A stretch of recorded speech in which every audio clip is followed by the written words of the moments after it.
pessoal que estudou pressão osmótica verificou que o efeito da pressão sobre a coluna de mercúrio para impedir a osmose, esta pressão, ela se equipara à pressão dos gases. Então, a mesma fórmula PV-NRT do nosso queridíssimo Clapeyron, dá uma olhada lá no estudo de gases em química inorgânica. O PV-NRT de Clapeyron, a equação de Clapeyron, por que se chama equação de Clapeyron? Porque determina a quantidade comparativamente àquela outra fórmula, qual P1V1T1 igual a P2V2T2. Esta aqui é a equação geral, aonde se fala certa massa de gás. Bom, quando é certa, não é definida, é a equação geral que só analisa o comportamento das variáveis pressão, volume e temperatura.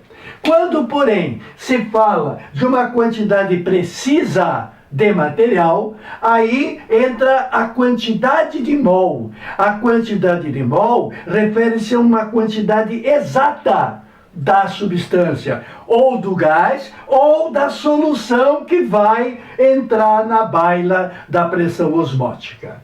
Muito bem, então está justificado por que se usa a equação de Clapeyron, porque se trabalhará com quantidade específica de concentração. Bom, agora, meus amigos, me permitam umas jogadinhas matemáticas. O que eu posso fazer? Se o que me interessa é a pressão, que vai fazer o efeito semelhante ao dos gases, eu vou mandar embora o V. E, mandando embora o V, eu vou jogar para debaixo do número de mols. E vou continuar com a constante universal dos gases e a temperatura do momento em graus Kelvin. Então, é 273 mais a temperatura centígrada. Ora, meus queridos, o que estamos vendo aqui? Estamos vendo um quociente muito conhecido por nós. Dá uma olhada em Físico-Química 1, o estudo das soluções. No estudo das soluções, há uma unidade fantástica que toda a concentração revela a quantidade de soluto sobre a quantidade de soluto pela quantidade da solução. Se a quantidade de soluto for no número de mol, e se o volume da solução, e se a quantidade de solução for em volume em litro, esta relação chama-se molaridade. Acabamos de ver que nas propriedades coligativas, tonoscopia, crioscopia e bolhoscopia, trabalhávamos com molaridade, aonde era o número de mol de soluto por quilograma. Aqui vamos voltar à velha estruturação de molaridade. Então, substituindo, terei que a pressão, que será a pressão para impedir a osmose, será a molaridade vezes o R e vezes o T. Então, a pressão osmótica assumiu uma fórmula que ainda não é final. Por quê? Porque a osmose depende do número de partículas.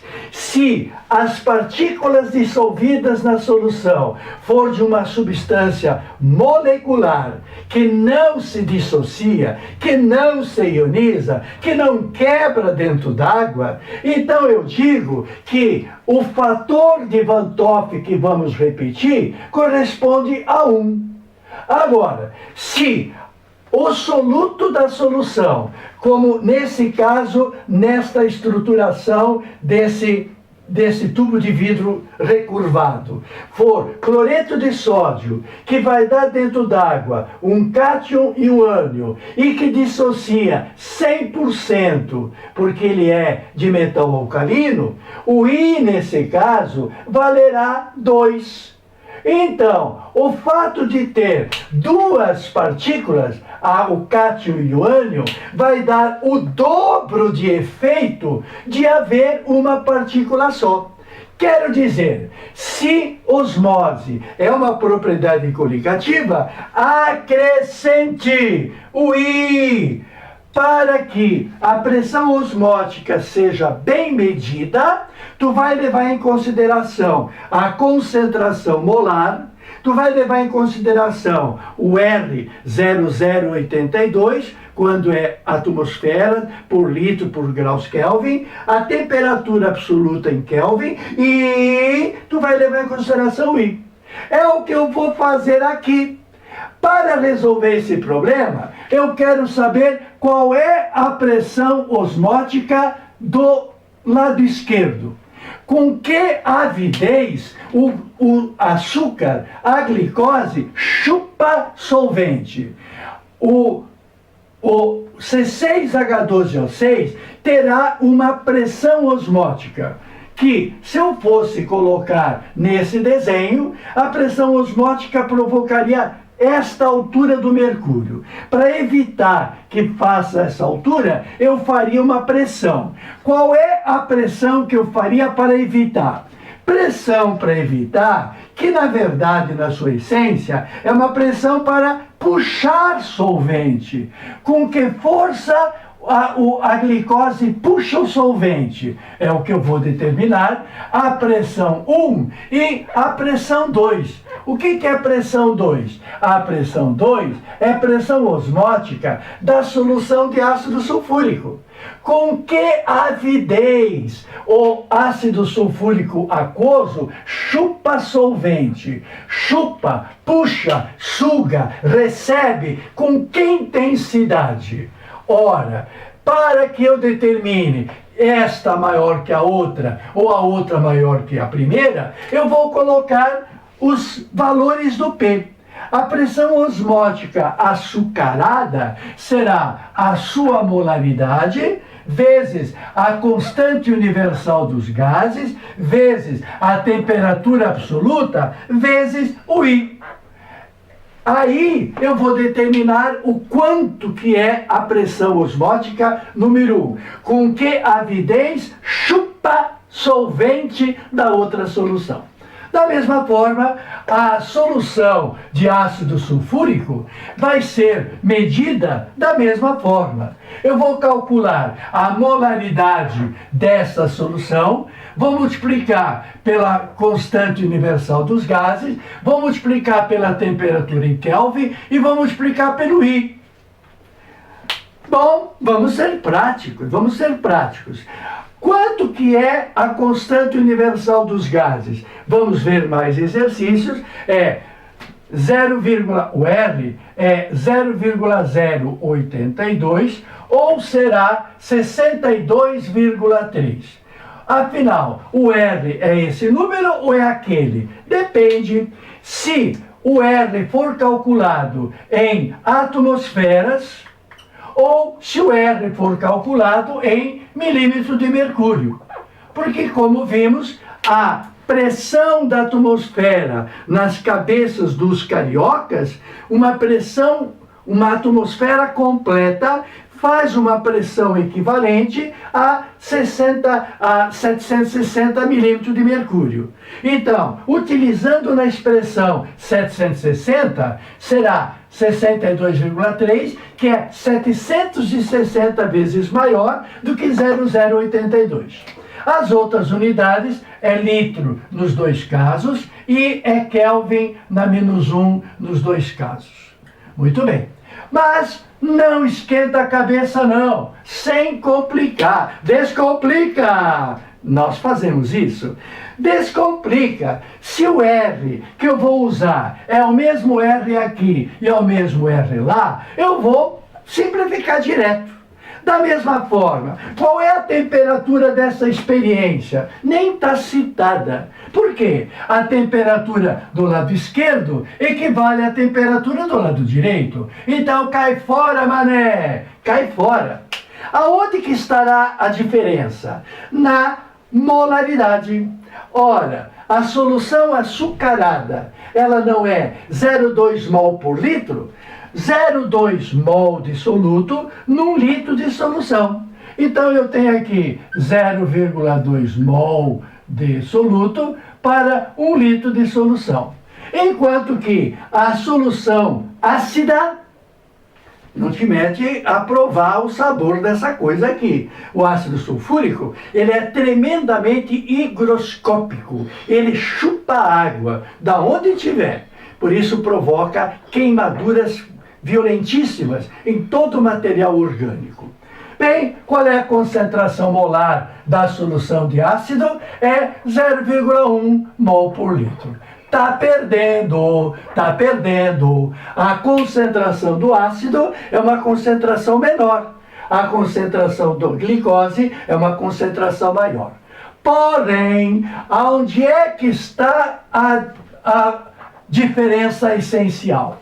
É que o açúcar, glicose, sendo uma substância molecular não ionizável, os compostos moleculares chamados ácidos, apesar de moleculares, se ionizam porque liberam H+. Não é o caso da glicose. Então, este I vai corresponder ao número 1, porque uma molécula é uma partícula. Tem direito a um voto só na coligação das partículas. Enquanto que o I, no caso do ácido sulfúrico, será de quanto? Vamos perguntar para quem? Para o Van Toff. Quanto que é o alfa? O alfa está indicado aqui, é 70%. Então, uma molequinha de ácido sulfúrico dentro d'água vai me dar 2 Hs e vai me dar 1 SO4. Me dá 3 partículas. Concorda? Claro que tu concorda. O ácido sulfúrico em meio aquoso vai me dar 2H+ aquoso e vai me dar 1 SO4 bivalente negativo aquoso. Muito bem, então vai me dar um Q correspondente a 3. Então, uma molequinha me dá 3 partículas? Não me dá 3 partículas, porque eu tenho que levar em consideração que uma parte dessas partículas volta para casa, 30% retorna. Então, o número de partículas da fórmula corresponderá ao I no caso de ser 100% dissociado, que não é o caso do ácido sulfúrico. Na substituição, então, eu terei o alfa 70% ou 0,7, 70 sobre 100, multiplicado pelo Q, que vale 2, menos 1, mais 1. Ora, 3, ô querido, é 3. O Q corresponde a 3. 3 menos 1, mais 1. O alfa correspondeu a 0,7, o Q correspondeu a 3. Então, dentro do parênteses vai me dar 2. Primeiro eu elimino o parênteses para depois somar com aquele número. Por isso, esse menos 1 está amarrado com a operação da esquerda. 2 vezes 0,7 dá 1,4. 1,4 mais 1 vai me dar o quê? 2,4. Aí é que está a diferença. Quem é que faz a diferença mesma? Quem faz a diferença é o número de partículas. Por isso que a osmose é uma propriedade que, dependendo do número de partículas, é uma propriedade coligativa. Muito bem, agora tu pode me dizer, quem é que chupa mais solvente? É a solução doce que puxa mais ou é a solução ácida que puxa mais? Quem é que tem pressão maior? Ora, aqui eu vou ter 0,2 de produto. Pressão doce corresponde a 0,2 e a pressão ácida corresponde a 0,24. Qual é a que tem maior pressão osmótica? Pode ser uma quantidade pequena, porque aqui foi 0,2 ou 0,20. Se a pressão osmótica indicada pelo número 1 correspondeu a 0,2, 0,20, e a pressão osmótica do ácido sulfúrico foi de 0,24, vou ter que admitir que a pressão osmótica da solução ácida seja maior. Se a pressão osmótica da solução ácida é maior, nós vamos ter que, voltando à teoria, que a pressão osmótica é no sentido de receber solvente, dentro da filosofia do que é osmose. Osmose é a passagem de solvente. Quem tiver mais pressão vai chupar mais o solvente. Ora, se vai puxar mais o solvente, qual é visualmente o problema daqui a meia hora? Vai haver o desnivelamento para baixo e o desnivelamento para cima. A passagem da água, do açúcar dentro d'água para o ácido dentro d'água será mais acentuada, enquanto que poderia representar que a passagem da água, do solvente, do ácido para o açúcar é uma quantidade pequena. Estou representando, pelo tamanho da flecha, a diferença da pressão osmótica. Pressão osmótica maior faz com que puxe mais. O volume cresce do lado em que a pressão de puxar solvente é maior. É bem razoável, não é mesmo? Tote ao seu dispor.